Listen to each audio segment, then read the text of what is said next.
Willie Nelson has spent more than 6 decades making music that feels like it was pulled straight from the bones of real life. He is the kind of man who writes about heartbreak, struggle, and survival because he has actually lived through all of it. People call him the Buddha of country music, a man too wise and too peaceful to hold grudges. But that reputation hides a harder truth.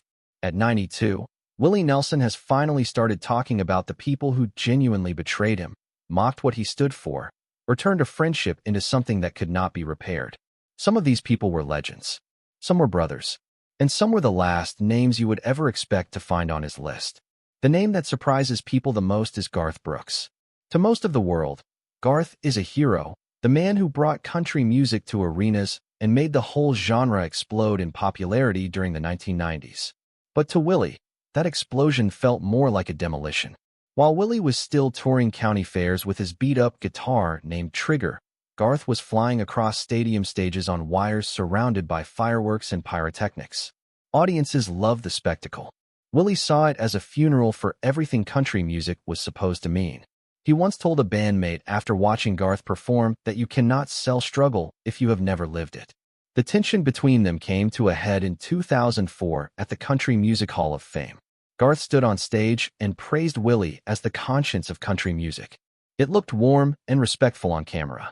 But backstage, Willie looked him in the eye and said quietly that next time he should sing it like he means it. That sentence traveled through the industry like a shockwave. After that night, Willie refused every duet, every shared stage, and every opportunity to appear alongside Garth. To Willie, Garth had turned the genre into plastic perfection, and that was something he simply could not forgive. Shania Twain stirred up a different kind of fury in Willie. He never cared about glitter or glamour, and watching Shania transform country music into something that looked more like a Vegas production than a Nashville recording session genuinely angered him. Her crossover hits in the late 90s were everywhere, dominating radio and making the industry very happy. Willie was not happy. He told a sound engineer on tour that country music is supposed to bleed, not sparkle. Word spread quickly, and soon everyone in Nashville knew how he felt. The moment things truly boiled over came at the CMA Awards when Shania won Entertainer of the Year. Cameras caught Willie clapping politely from his seat, but backstage he muttered to someone nearby that she might be an entertainer, but what she was doing was not country. When Shania approached him afterward with a smile and an extended hand, Willie nodded once and walked past her as if she were not there. The industry called it arrogance. Willie called it honesty. He believed she had traded real heartache for choreography and replaced genuine stories with radio formulas. Even now, if someone brings up her name around him, he simply changes the subject. Of all the names on his list, the one that cut the deepest was Waylon Jennings. This was not a rivalry between strangers. This was a brotherhood turning cold. Willie and Waylon built the outlaw country movement together. They shared buses, wrote songs in the same cheap motel rooms, and stood back to back when Nashville tried to push them out. But as the years went on, jealousy found its way in. Waylon grew to hate that every headline put Willie's name first. He started arriving late to sessions, drinking harder, and picking fights over who deserved credit for what. People close to both of them said Waylon would roll his eyes whenever someone called Willie the face of outlaw country. One night in the studio, Waylon snapped and told Willie he was too stoned to play straight. Willie just smiled and said nothing, but he filed it away. Their friendship broke completely after a joint interview in the early 80s where Waylon, half joking, called Willie a hippie in cowboy boots who had forgotten where he came from. The reporters laughed. Willie did not. He walked away after the interview and stopped calling. They never fully repaired things. When Waylon died in 2002, Willie did not attend the funeral. He sent flowers and a handwritten note that said, "See you on the road somewhere." Those who knew him understood that it was both a goodbye and an admission that the pain had never truly gone away. Toby Keith represented something different to Willie, and the problem went much deeper than music.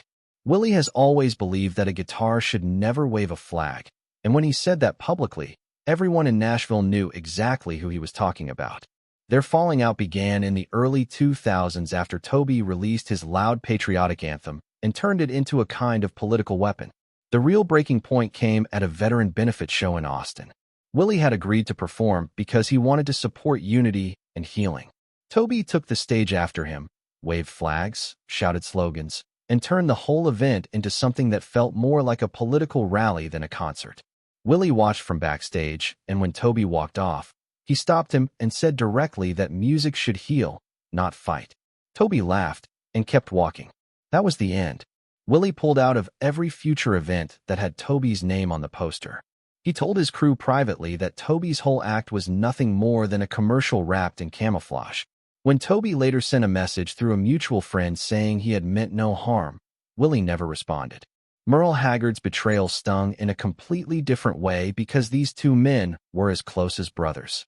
They had toured together, written songs in the same rooms, and built something real and lasting side by side.